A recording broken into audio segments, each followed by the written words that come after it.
Hi guys, मैं प्रभा आ गई हूँ आप लोगों के लिए सेकंड चैप्टर लेकर के।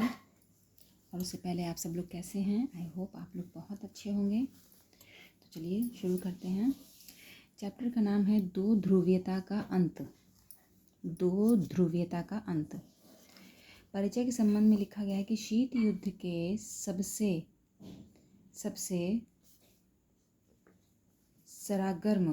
सरगर्म दौर में बर्लिन दीवार खड़ी हो गई थी और यह दीवार शीत युद्ध का सबसे बड़ा प्रतीक था। 1989 में पूर्वी जर्मनी की आम जनता ने इस दीवार को गिरा दिया। इस नाटकीय घटना के बाद और भी नाटकीय तथा ऐतिहासिक घटनाएं सामने आईं। इसकी परिणति दूसरी दुनिया के पतन और शीत युद्ध की समाप्ति में हुई। दूसरे विश्व युद्ध के बाद विभाजित हो चुके जर्मनी का अब एकीकरण हो गया।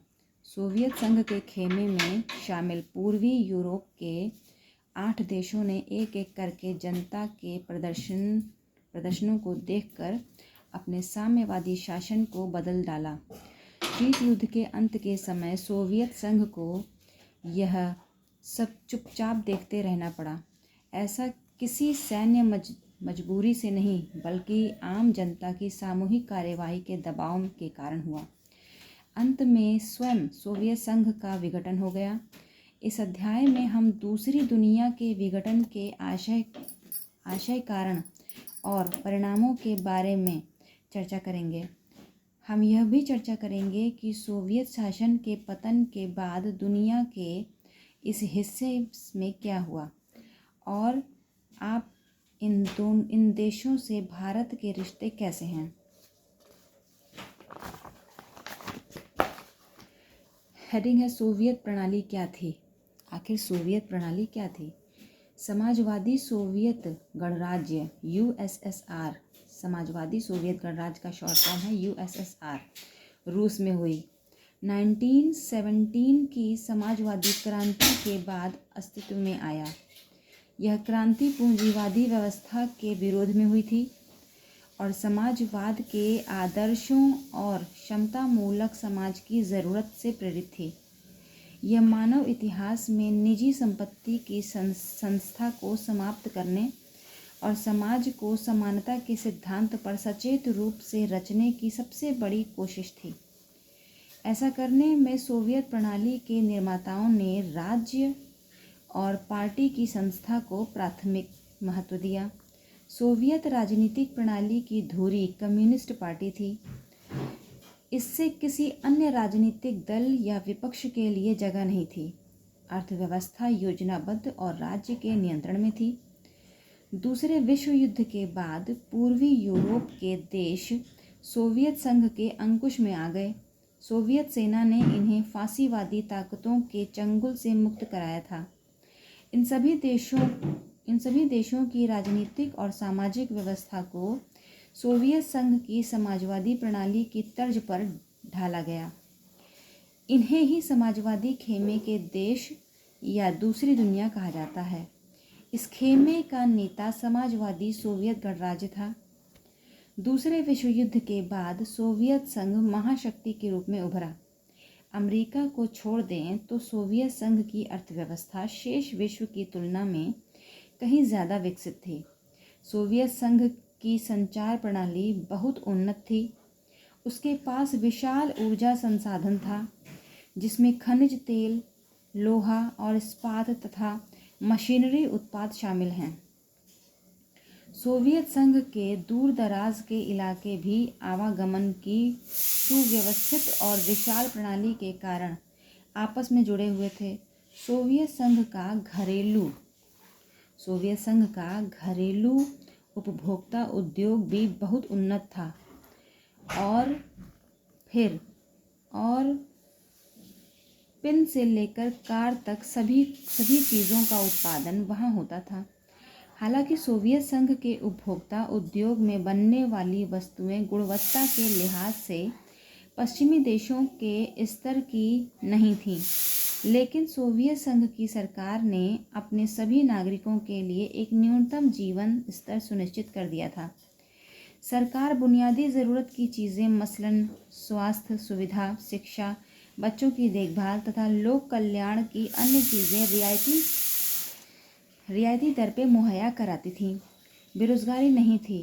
मिल्कियत का प्रमुख रूप राज्य का स्वामित्व था तथा भूमि और अन्य उत्पादक संपदाओं पर स्वामित्व होने के अलावा नियंत्रण भी राज्य का ही था। बहरहाल सोवियत प्रणाली पर नौकरशाही का शिकंजा कसता चला गया। यह प्रणाली सत्तावादी होती गई और नागरिकों का जीवन कठिन होता चला गया। लोकतंत्र और अभिव्यक्ति की आज़ादी नहीं होने के कारण लोग अपने असहमति अक्सर चुटकुलों और कार्टूनों से व्यक्त करते थे। सोवियत संघ की अधिकांश संस्थाओं में सुधार की जरूरत थी। सोवियत संघ में एक दल यानी कम्युनिस्ट पार्टी का शासन था और इस दल का सभी संस्थाओं पर गहरा अंकुश था। यह दल जनता के प्रति जवाबदेह नहीं थी। जनता ने अपने संस्कृति और बाकी मामलों की साज संभाल अपने आप करने के लिए 15 गणराज्यों को आपस में मिलाकर सोवियत संघ बनाया था। लेकिन पार्टी ने जनता की इस इच्छा को पहचानने से इनकार कर दिया। हालांकि सोवियत संघ के नक्शे में रूस संघ के 15 गणराज्यों में से एक था, लेकिन वास्तव में रूस का हर मामले में प्रभुत्व था। अन्य क्षेत्रों की जनता अक्सर उपेक्षित और दमित महसूस करती थी। हथियारों की होड़ में सोवियत संघ ने समय समय पर अमेरिका को बराबर की टक्कर दी, लेकिन उसे इसकी भारी कीमत चुकानी पड़ी। सोवियत संघ प्रौद्योगिकी और बुनियादी ढांचे मसलन परिवहन ऊर्जा के मामले में पश्चिमी देशों की तुलना में पीछे रह गया। लेकिन सबसे बड़ी बात तो यह थी कि सोवियत संघ अपने नागरिकों की राजनीतिक और आर्थिक आकांक्षाओं को पूरा नहीं कर सका। सोवियत संघ ने 1979 में अफगानिस्तान में हस्तक्षेप किया। इससे सोवियत संघ की व्यवस्था और भी कमज़ोर हुई। हालांकि सोवियत संघ में लोगों का पारिश्रमिक लगातार बढ़ा, लेकिन उत्पादकता और प्रौद्योगिकी के मामले में वह पश्चिम के देशों से बहुत पीछे छूट गया। इससे हर तरह की उपभोक्ता वस्तु की कमी हो गई। खाद्यान्न का आयात साल दर साल बढ़ता गया। 1970 के दशक के अंतिम वर्षों में यह व्यवस्था लड़खड़ा रही थी और अंततः ठहर सी गई।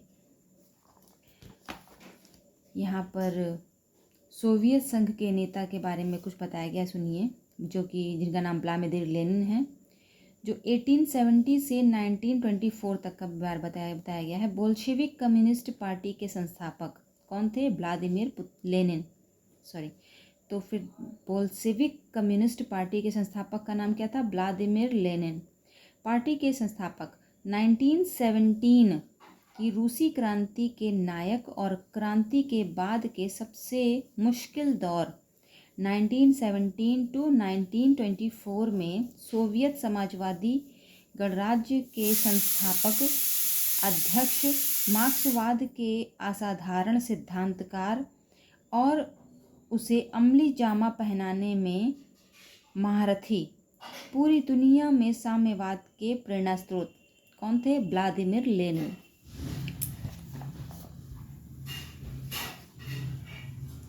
यहाँ पर सोवियत संघ के नेता एक और हैं जिनके बारे में बताया गया है, जिनका नाम है जोसेफ स्टालिन, जिनके बारे में 1879 to 1953। लेनिन के उत्तराधिकारी सोवियत संघ के मजबूत बनने के दौर में 1924 to 1953 नेतृत्व किया। औद्योगिकरण को तेजी से बढ़ाया और खेती का बलपूर्वक समूहीकरण किया। दूसरे विश्व युद्ध में जीत का श्रेय 1930 के दशक में भयानक आतंक पार्टी के अंदर अपने विरोधियों को कुचलने और तानाशाही रवैये के लिए जिम्मेदार ठहराया गया था इन्हें। किनको जिम्मेदार ठहराया गया था? जोसेफ स्टालिन को। अच्छा, नेक्स्ट हेडिंग है गोर्बाचेव और सोवियत संघ का विघटन। मिखाइल गोर्बाचेव ने इस व्यवस्था को सुधारना चाहा। वे 1980 के दशक के मध्य में सोवियत संघ की कम्युनिस्ट पार्टी के महासचिव बने। पश्चिम के देशों में सूचना और प्रौद्योगिकी के क्षेत्र में क्रांति हो रही थी और सोवियत संघ को इसकी बराबरी में लाने के लिए सुधार जरूरी हो गए थे। गोर्बाचेव ने पश्चिम के देशों के साथ संबंधों को सामान्य बनाने, सोवियत संघ को लोकतांत्रिक रूप देने और वहां सुधार करने का फैसला किया। इस फैसले की कुछ ऐसी भी परिणतियां रहीं जिनका किसी को कोई अंदाज़ा नहीं था। पूर्वी यूरोप के देश सोवियत खेमे के हिस्से थे। इन देशों की जनता ने अपनी सरकारों और सोवियत नियंत्रण का विरोध करना शुरू कर दिया। गोर्बाचेव के शासक रहते सोवियत संघ ने ऐसी गड़बड़ियों में उस तरह का हस्तक्षेप नहीं किया जैसा अतीत में होता था। पूर्वी यूरोप की साम्यवादी सरकारें एक के बाद एक गिर गईं। सोवियत संघ के बाहर हो रहे इन परिवर्तनों के साथ साथ अंदर भी संकट गहराता जा रहा था और इससे सोवियत संघ के विघटन की गति और तेज हुई। गोर्बाचेव ने देश के अंदर आर्थिक राजनीतिक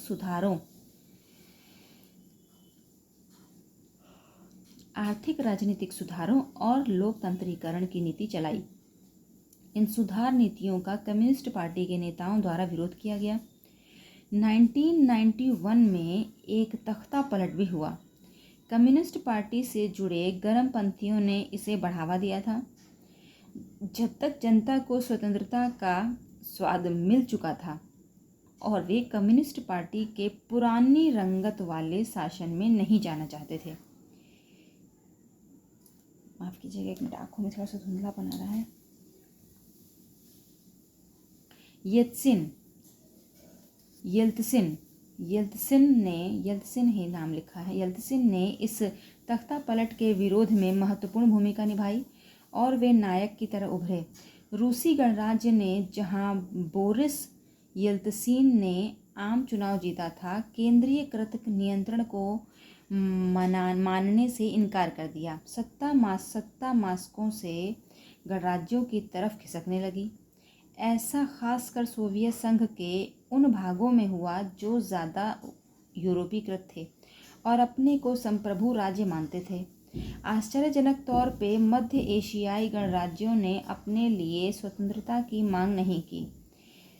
वे सोवियत संघ के साथ ही रहना चाहते थे। सन 1991 के दिसंबर में यल्त्सिन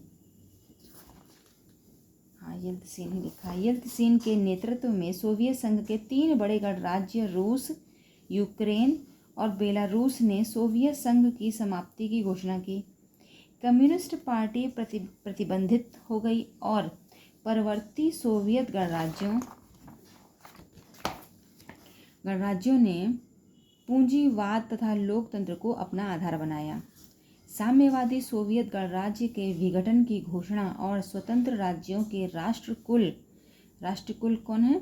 कॉमनवेल्थ ऑफ इंडिपेंडेंट स्टेट का गठन बाकी गणराज्यों, खासकर मध्य एशियाई गणराज्यों के लिए बहुत आश्चर्यचकित करने वाला था। ये गणराज्य अभी स्वतंत्र राज्यों के राष्ट्रकुल से बाहर थे। इस मुद्दे को तुरंत हल कर लिया गया।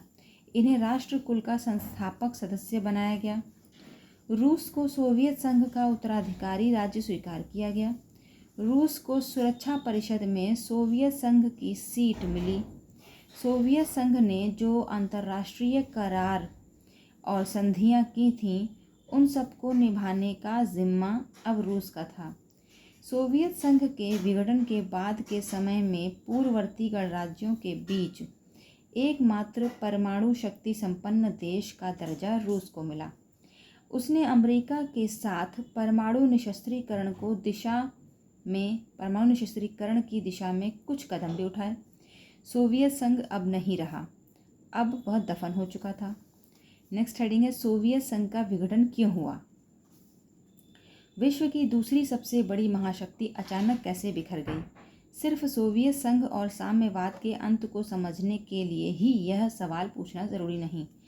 यह सवाल किसी भी राजनीतिक व्यवस्था के पतन को समझने के लिए ज़रूरी है, क्योंकि सोवियत संघ के रूप में न तो कोई राज्य व्यवस्था पहली बार टूटी है और न ही आखिरी बार। सोवियत संघ के विघटन के कुछ विशेष कारण ज़रूर हो सकते हैं, लेकिन इस मामले से हम इस सर्वसामान्य सबक सीख सकते हैं। इसमें कोई संदेह नहीं है कि सोवियत संघ की राजनीतिक आर्थिक संस्थाएं अंदरूनी कमजोरी के कारण लोगों की आकांक्षाओं को पूरा नहीं कर सकीं। यही सोवियत संघ के पतन का कारण रहा। कई सालों तक अर्थव्यवस्था गतिरुद्ध रही। इससे उपभोक्ता वस्तुओं की बड़ी कमी हुई और सोवियत संघ की आज़ादी का एक बड़ा हिस्सा अपनी राजव्यवस्था को शक की नज़र में देखने लगा। उस पर खुलेआम सवाल खड़े करने शुरू किए गए। यह व्यवस्था इतनी कमज़ोर कैसे हो गई और अर्थव्यवस्था में गतिरोध क्यों आया? इसका उत्तर काफ़ी हद तक साफ है।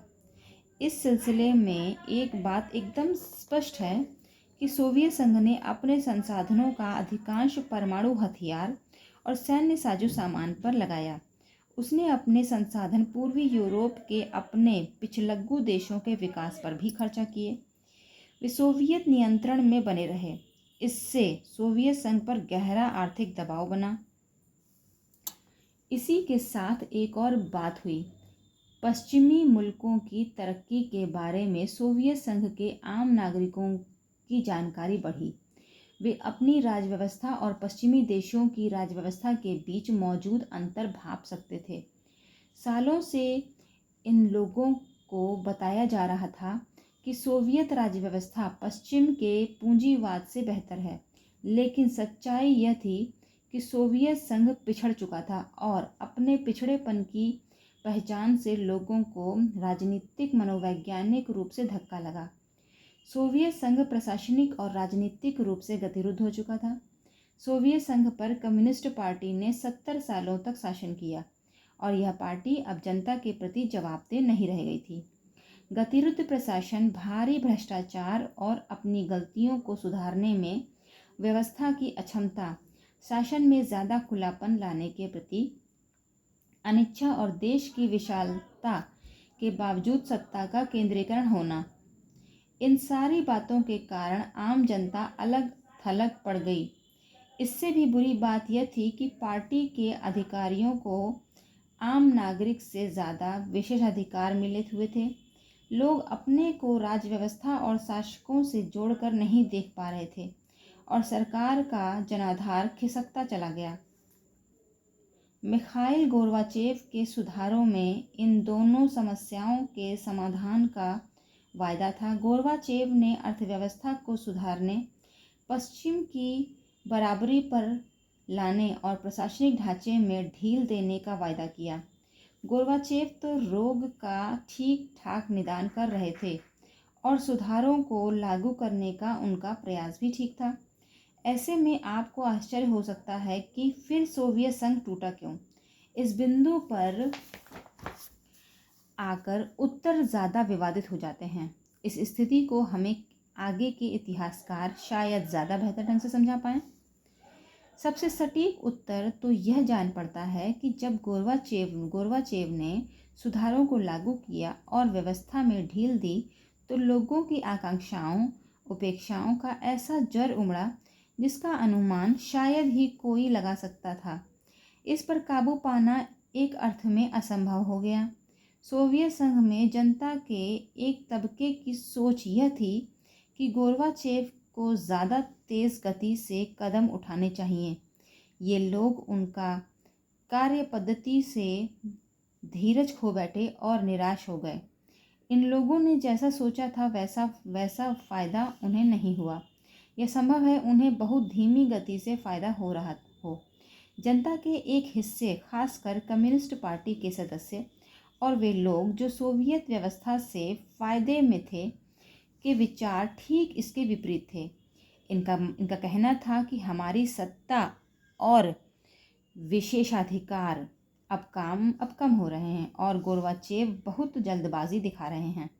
इस खींचातान में गोर्बाचेव का समर्थन हर तरफ से जाता रहा और जनमत आपस में बढ़ गया। जो लोग उनके साथ थे उनका भी मोहभंग हुआ। ऐसे लोगों ने सोचा कि गोर्बाचेव खुद अपनी ही नीतियों का ठीक तरह से बचाव नहीं कर पा रहे हैं। इन सारी बातों के बावजूद संभवतः सोवियत संघ का विघटन न होता, लेकिन एक घटना ने अधिकांश पर्यवेक्षकों को चौंकाया और सोवियत व्यवस्था के अंदर के लोग भी इससे दंग रह गए। यह घटना थी राष्ट्रवादी भावनाओं और संप्रभुता की इच्छा के ऊपर की। रूस और बाल्टिक गणराज्य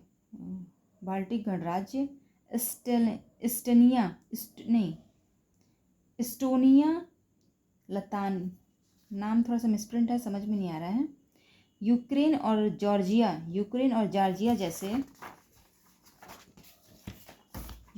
जॉर्जिया जैसे सोवियत संघ के विभिन्न गणराज्य इस उभार में शामिल थे।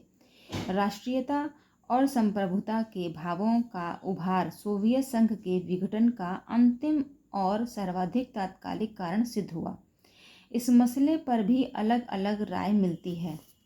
एक विचार तो यह है कि राष्ट्रीयता की भावना और तड़प सोवियत संघ के समूचे इतिहास में कहीं न कहीं जारी थी और चाहे सुधार होते या न होते सोवियत संघ में अंदरूनी संघर्ष होना ही था। खैर, यह तो इतिहास की अनिवार्यता के बारे में अनुमान लगाना हुआ, लेकिन सोवियत संघ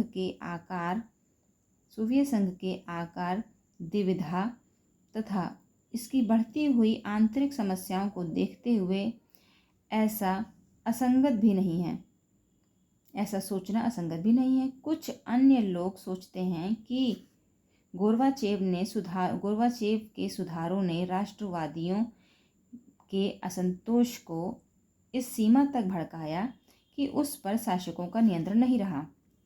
विडंबना यह है कि शीत युद्ध के दौरान बहुत से लोग सोचते थे कि सोवियत संघ के मध्य एशियाई गणराज्यों में राष्ट्रवादी आकांक्षाओं का उभार सबसे दमदार होगा, क्योंकि ये गणराज्य रूस से धार्मिक और नस्ली लिहाज से अलग और आर्थिक रूप से पिछड़े हुए थे।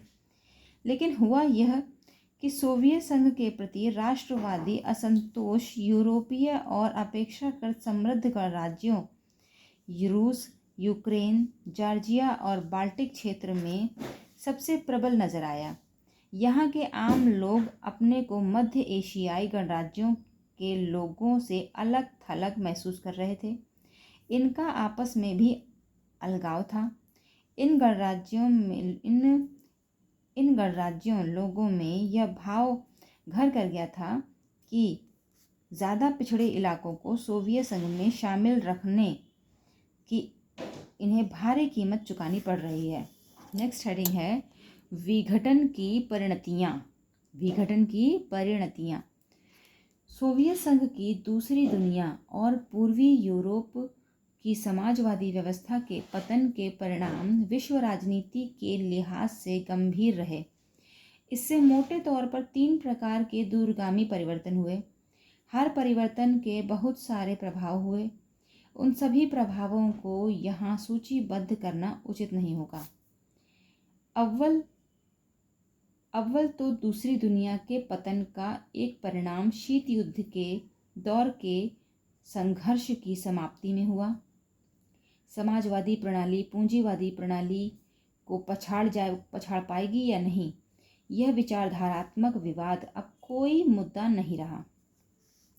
शीत युद्ध के इस विवाद ने दोनों गुटों की सेनाओं को उलझाया था। हथियारों की तेज होड़ शुरू की थी। परमाणु हथियारों के संचय को बढ़ावा दिया था तथा विश्व को सैन्य गुटों में बांटा था। शीत युद्ध के समाप्त होने से हथियारों की होड़ भी समाप्त हो गई और एक नई शक्ति की संभावना का जन्म हुआ। दूसरा यह कि विश्व राजनीति में शक्ति संबंध बदल गए और इस कारण विचारों और संस्थाओं के अपेक्षित प्रभाव में भी बदलाव आया। शीत युद्ध के अंत के समय केवल 2 संभावनाएं ही थीं, या तो बची हुई महाशक्ति का दबदबा रहेगा और एक ध्रुवीय विश्व बनेगा, या फिर कई देश अपना अथवा देशों के अलग अलग समूह अंतर्राष्ट्रीय व्यवस्था में महत्वपूर्ण मोहरे बनकर उभरेंगे और इस तरह बहुध्रुवीय विश्व बनेगा जहां किसी एक देश का बोलबाला नहीं होगा। हुआ यह कि अमेरिका अकेली महाशक्ति बन बैठा। अमेरिका की ताकत और प्रतिष्ठा की शह पाने से अब पूंजीवादी अर्थव्यवस्था अंतर्राष्ट्रीय स्तर पर प्रभुत्वशाली अर्थव्यवस्था है। विश्व बैंक और अंतर्राष्ट्रीय मुद्रा कोष जैसी संस्थाएं विभिन्न देशों की ताकतवर सलाहकार बन गईं, क्योंकि इन देशों को पूंजीवाद की ओर कदम बढ़ाने के लिए इन संस्थाओं ने कर्ज दिया है। राजनीतिक रूप से उदारवादी लोकतंत्र राजनीतिक जीवन को सूत्रबद्ध करने की सर्वश्रेष्ठ धारणा के रूप में उभरा है। तीसरी बात यह कि सोवियत खेमे के अंत का एक अर्थ था नए देशों का उदय। इन सभी देशों की स्वतंत्र पहचान और पसंद है। इनमें से कुछ देश, खासकर बाल्टिक और पूर्वी यूरोप के देश, यूरोपीय संघ से जुड़ना और उत्तर अटलांटिक संधि संगठन नाटो का हिस्सा बनना चाहते थे। मध्य एशियाई देश अपनी विशिष्ट भौगोलिक स्थिति का फायदा उठाना चाहते थे। इन देशों ने रूस के साथ अपने मजबूत रिश्ते को जारी रखा और पश्चिमी देशों जैसे अमेरिका, चीन और अन्य देशों के साथ संबंध बनाए। इस तरह अंतर्राष्ट्रीय फलक पर कई नए खिलाड़ी सामने आए। हर एक के हित पहचान और आर्थिक राजनीतिक समस्याएं अलग अलग थीं। आगे इन्हीं मुद्दों पर चर्चा की जाएगी। नेक्स्ट हेडिंग है साम्यवादी शासन के बाद शॉक थेरेपी। फिर से दोहराती हूँ, साम्यवादी शासन के बाद शॉक थेरेपी। साम्यवाद के पतन के बाद पूर्व सोवियत संघ के गणराज्य एक सत्तावादी समाजवादी व्यवस्था से लोकतांत्रिक पूंजीवादी व्यवस्था तक के कष्टप्रद संक्रमण से होकर गुजरे। रूस, मध्य एशिया के गणराज्य और पूर्वी यूरोप के देशों में पूंजीवाद की ओर संक्रमण का एक खास मॉडल अपनाया गया। विश्व बैंक और अंतर्राष्ट्रीय मुद्रा कोष द्वारा निर्देशित इस मंडल को शॉक थेरेपी ब्रैकेट में है आघात पहुंचाकर उपचार करना कहा गया। भूतपूर्व दूसरी दुनिया के देशों में शॉक थेरेपी की नीति और गहनता अलग अलग रही, लेकिन इसकी दिशा और चरित्र बड़ी सीमा तक एक जैसी थी। हर देश को पूंजीवादी अर्थव्यवस्था की ओर पूरी तरह मुड़ना था। इसका मतलब था सोवियत संघ के दौर की हर संरचना से पूरी तरह निजात पाना। शॉक थेरेपी की सर्वोपरि मान्यता थी कि मिल्कियत का सबसे प्रभावी रूप निजी स्वामित्व होगा। इसके अंतर्गत अन्य की संपदा के निजीकरण और व्यावसायिक स्वामित्व के ढांचे को तुरंत अपनाने की बात शामिल थी। सामूहिक फॉर्म को निजी फॉर्म में बदला गया और पूंजीवादी पद्धति में खेती शुरू हुई। इस संक्रमण में राज्य नियंत्रित समाजवाद या पूंजीवाद के अतिरिक्त किसी भी वैकल्पिक व्यवस्था या तीसरे रुख को मंजूर नहीं किया गया। शॉक थेरेपी से इन अर्थव्यवस्थाओं के बाहरी अर्थव्यवस्थाओं के प्रति रुझान बुनियादी तौर पर बदल गया। अब माना जाने लगा कि ज़्यादा से ज़्यादा व्यापार करके ही विकास किया जा सकता है। इस कारण मुक्त व्यापार को पूर्ण रूप से अपनाना ज़रूरी माना गया। पूंजीवादी व्यवस्था को अपनाने के लिए वित्तीय खुलापन, मुद्राओं की आपसी परिवर्तनीयता और मुक्त व्यापार की नीति महत्वपूर्ण मानी गई। अंततः इस संक्रमण में सोवियत खेमे के देशों के बीच मौजूद व्यापारिक गठबंधनों को समाप्त कर दिया गया। खेमे के प्रत्येक देश को एक दूसरे से जोड़ने की जगह सीधे पश्चिमी मुल्कों से जोड़ा गया। इस तरह धीरे धीरे इन देशों को पश्चिमी अर्थतंत्र में समाहित किया गया। पश्चिमी दुनिया के पूंजीवादी देश अब नेता की भूमिका निभाते हुए अपनी विभिन्न एजेंसियों और संगठनों के सहारे इस खेमे के देशों के विकास का मार्गदर्शन और नियंत्रण करेंगे। नेक्स्ट हेडिंग है शॉक थेरेपी के परिणाम। आखिर क्या हुए परिणाम शॉक थेरेपी के?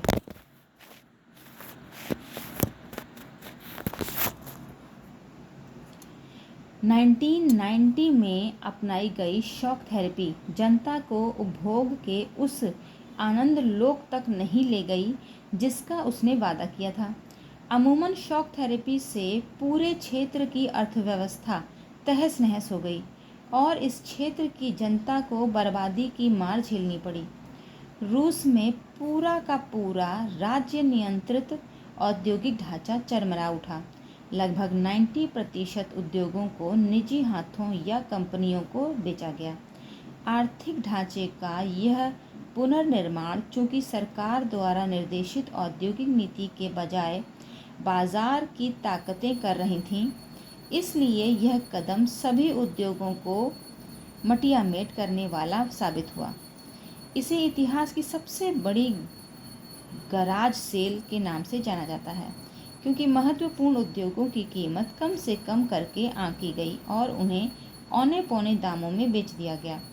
हालांकि इस महाबिक्री में भाग लेने के लिए सभी नागरिकों को अधिकार पत्र दिए गए थे, लेकिन अधिकांश नागरिकों ने अपने अधिकार पत्र काला बाजारियों के हाथों बेच दिए, क्योंकि उन्हें धन की ज़रूरत थी। रूसी मुद्रा रूबाल के मूल्य में नाटकीय ढंग से गिरावट आई। मुद्रास्फीति इतनी ज़्यादा बढ़ी कि लोगों की जमा पूंजी जाती रही। सामूहिक खेती की प्रणाली समाप्त हो चुकी थी और लोगों को अब खाद्यान्न की सुरक्षा मौजूद नहीं रही। रूस ने खाद्यान्न का आयात करना शुरू किया। सन 1999 में वास्तविक सकल घरेलू उत्पाद 1989 की तुलना में कहीं नीचे था। पुराना व्यापारिक ढांचा तो टूट चुका था, लेकिन इसकी जगह कोई वैकल्पिक व्यवस्था नहीं हो पाई थी। समाज कल्याण की पुरानी व्यवस्था को क्रम में नष्ट किया गया। सरकारी रियायतों के खात्मे के कारण ज़्यादातर लोग गरीबी में पड़ गए। मध्य वर्ग समाज के हाशिए पर आ गया और अकादमिक बौद्धिक कामों से जुड़े लोग या तो बिखर गए या बाहर चले गए। कई देशों में एक माफिया वर्ग जैसे जरायम पेशा लोग उभरा और उसने अधिकार आर्थिक गतिविधियों को अपने नियंत्रण में ले लिया। निजीकरण ने कई विषमताओं को जन्म दिया। पूर्व सोवियत संघ में शामिल रहे गणराज्यों और ख़ासकर रूस में अमीर और गरीब लोगों के बीच तीखा विभाजन हो गया। पहले की व्यवस्था के विपरीत अब धनी और निर्धन लोगों के बीच बहुत गहरी आर्थिक असमानता थी। आर्थिक बदलाव को बड़ी प्राथमिकता दी गई और उस पर पर्याप्त ध्यान भी दिया गया, लेकिन लोकतांत्रिक संस्थाओं के निर्माण का कार्य ऐसी प्राथमिकता के साथ नहीं हो सका। इन सभी देशों के संविधान हड़बड़ी में तैयार किए गए। रूस सहित अधिकांश देशों में राष्ट्रपति को कार्यपालिका प्रमुख बनाया गया और उसके हाथ में लगभग हर संभव शक्ति थमा दी गई। फलस्वरूप संसद अपेक्षाकृत कमज़ोर संस्था रह गई। मध्य एशिया के देश में राष्ट्रपति को बहुत अधिक शक्तियां प्राप्त थीं और इनमें से कुछ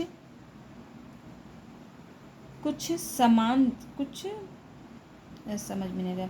मिसाल के तौर पर तुर्कमेनिस्तान और उज़्बेकिस्तान के राष्ट्रपतियों ने पहले 10 वर्षों के लिए अपने को इस पद पर बहाल किया और इसके बाद समय सीमा को अगले 10 सालों के लिए बढ़ा दिया।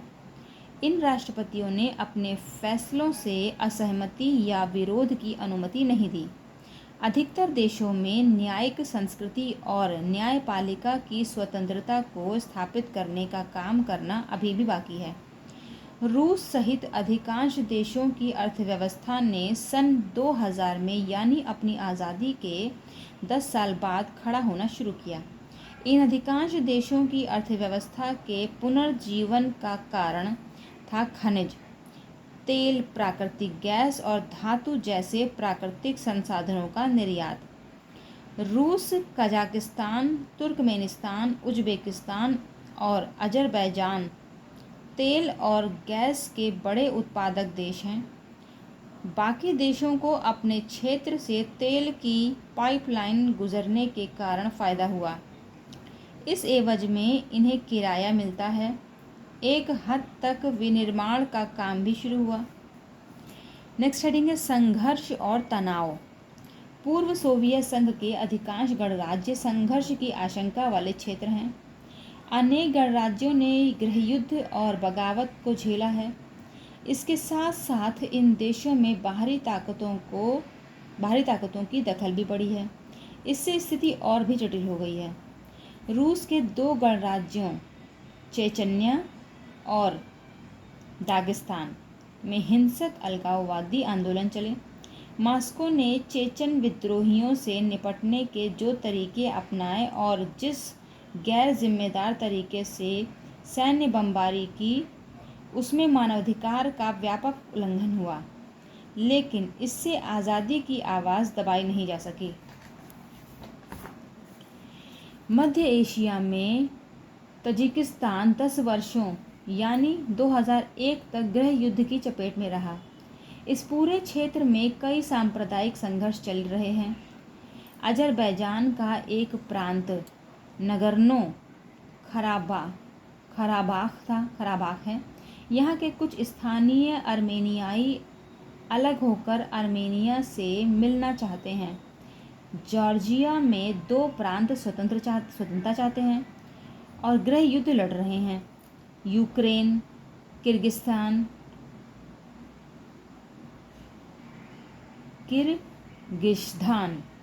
और जॉर्जिया में मौजूद शासन को उखाड़ फेंकने के लिए आंदोलन चल रहे हैं। कई देश और प्रांत नदी जल के सवाल पर आपस में भिड़े हुए हैं। इन सारी बातों की वजह से अस्थिरता का माहौल है और आम नागरिक का जीवन दूभर है। मध्य एशियाई गणराज्यों में हाइड्रोकार्बनिक पेट्रोलियम संसाधनों का विशाल भंडार है। इससे इन गणराज्यों को आर्थिक लाभ हुआ है, लेकिन इसी कारण से यह क्षेत्र बाहरी ताकतों और तेल कंपनियों की आपसी प्रतिस्पर्धा का अखाड़ा भी बन चला है। यह क्षेत्र रूस, चीन और अफगानिस्तान से सटा है तथा पश्चिम एशिया से नज़दीक है।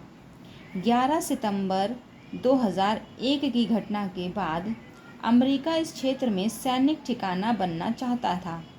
उसने किराए पर ठिकाने हासिल करने के लिए मध्य एशिया के सभी राज्यों को भुगतान किया और अफगानिस्तान तथा इराक में युद्ध के दौरान इन क्षेत्रों से अपने विमानों को उड़ाने की अनुमति ली।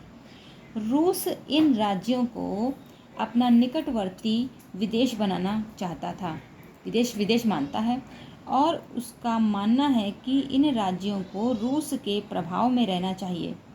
खनिज तेल जैसे संसाधन की मौजूदगी के कारण चीन के हित भी इस क्षेत्र से जुड़े हैं और चीनियों ने सीमावर्ती क्षेत्रों में आकर व्यापार करना शुरू कर दिया। पूर्वी यूरोप में चेकोस्लोवाकिया शांतिपूर्वक 2 भागों में बट गया। चेक तथा स्लोवाकिया नाम के 2 देश बने, लेकिन सबसे गहन संघर्ष बाल्कन क्षेत्र के गणराज्य यूगोस्लोवाकिया में हुआ।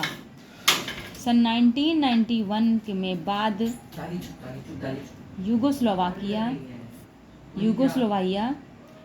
कई प्रांतों में टूट गया और इसमें शामिल बोस्निया, हर्जेगोविना, स्लोवेनिया तथा क्रोएशिया ने अपने को स्वतंत्र घोषित कर दिया। यहाँ नाटो को हस्तक्षेप करना पड़ा। यूगोस्लोविया पर बमबारी हुई और जातीय संघर्ष ने गृह युद्ध का रूप लिया। यहाँ पर एक आर्टिकल दिया है जिसका नाम है उज़्बेकिस्तान में हिंदुस्तानी फिल्मों की धूम।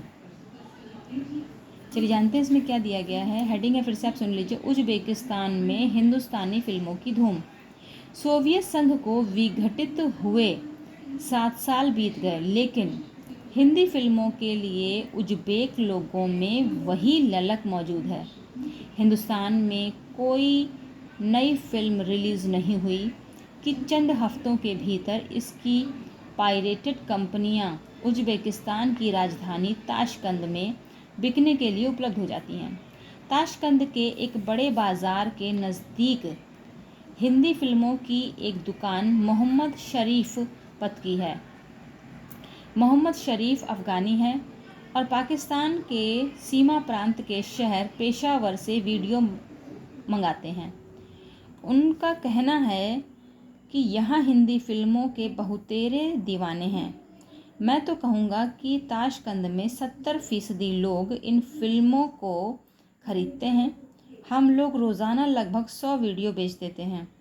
मैंने अभी 1000 और वीडियो का ऑर्डर दिया है। उज़्बेक लोग मध्य एशियाई हैं, वे एशिया के अंग हैं।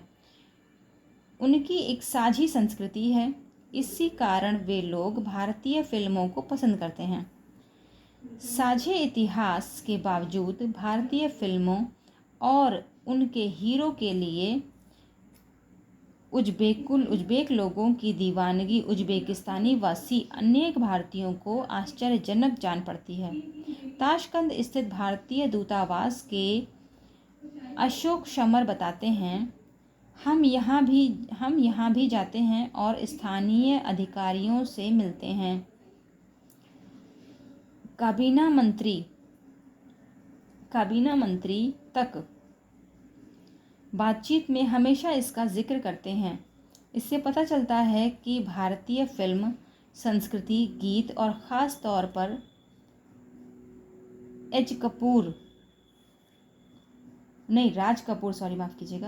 राज कपूर यहाँ घर घर जाने जाते हैं। यहाँ अधिकांश लोग हिंदी गीत गा लेते हैं। अभी अर्थ चाहे ना मालूम हो, लेकिन उनका उच्चारण सही होता है और वे संगीत भी पकड़ लेते हैं। मैंने पाया कि मेरे सारे पड़ोसी हिंदी गीत बजाते हैं और गा लेते हैं। मैं जब उज़्बेकिस्तान आया तो यह मेरे लिए सचमुच बहुत आश्चर्य की बात है। चलिए आगे शुरुआत करते हैं। नेक्स्ट हेडिंग है पूर्व साम्यवादी देश और भारत। पूर्व साम्यवादी देश और भारत। भारत ने साम्यवादी रह चुके सभी देशों के साथ अच्छे संबंध कायम किए हैं, लेकिन भारत के संबंध रूस के साथ सबसे ज़्यादा गहरे हैं। भारत की विदेश नीति का एक महत्वपूर्ण पहलू भारत का रूस के साथ संबंध है। भारत रूस संबंधों का इतिहास आपसी विश्वास और साझे हितों का इतिहास है। भारत रूस के आपसी संबंध इन देशों की जनता की अपेक्षाओं से मेल खाते हैं। भारतीय हिंदी फिल्मों के नायकों में राज कपूर से लेकर अमिताभ बच्चन तक रूस और पूर्व सोवियत संघ के बाकी गणराज्यों में घर घर जाने जाते हैं। आप इस क्षेत्र में हिंदी फिल्मी गीत बजाते सुन सकते हैं और भारत यहाँ के जनमानस का एक अंग है। रूस और भारत दोनों का सपना बहुध्रुवीय विश्व का है। बहुध्रुवीय विश्व से इन दोनों देशों का आशय यह है कि अंतर्राष्ट्रीय फलक पर कई शक्तियाँ मौजूद हों, सुरक्षा की सामूहिक जिम्मेदारी हो, यानी किसी भी देश पर हमला हो तो सभी देश उसे अपने लिए खतरा मानें और साथ मिलकर कार्रवाई करें। क्षेत्रीयताओं को ज़्यादा जगह मिले। अंतर्राष्ट्रीय संघर्षों का समाधान बातचीत के द्वारा हो। हर देश की स्वतंत्र विदेश नीति हो और संयुक्त राष्ट्र जैसी संस्थाओं द्वारा फैसले किए जाएं तथा इन संस्थाओं को मजबूत, लोकतांत्रिक और शक्ति संपन्न बनाया जाए।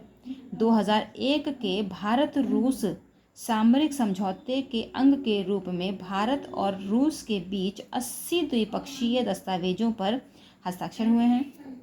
भारत को रूस के साथ अपने संबंधों के कारण कश्मीर, ऊर्जा आपूर्ति, अंतर्राष्ट्रीय आतंकवाद से संबंधित सूचनाओं के आदान प्रदान, पश्चिम एशिया में पहुंच बनाने तथा चीन के साथ अपने संबंधों में संतुलन लाने जैसे मसलों में फ़ायदे हुए हैं। रूस को इस संबंध से सबसे बड़ा फ़ायदा यह है कि भारत रूस के लिए हथियारों का दूसरा सबसे बड़ा खरीदार देश है। भारतीय सेना को अधिकांश सैनिक साजो सामान रूस से प्राप्त होते हैं। चूँकि भारत तेल के आयातक देशों में से एक है, इसलिए भी भारत रूस के लिए महत्वपूर्ण है।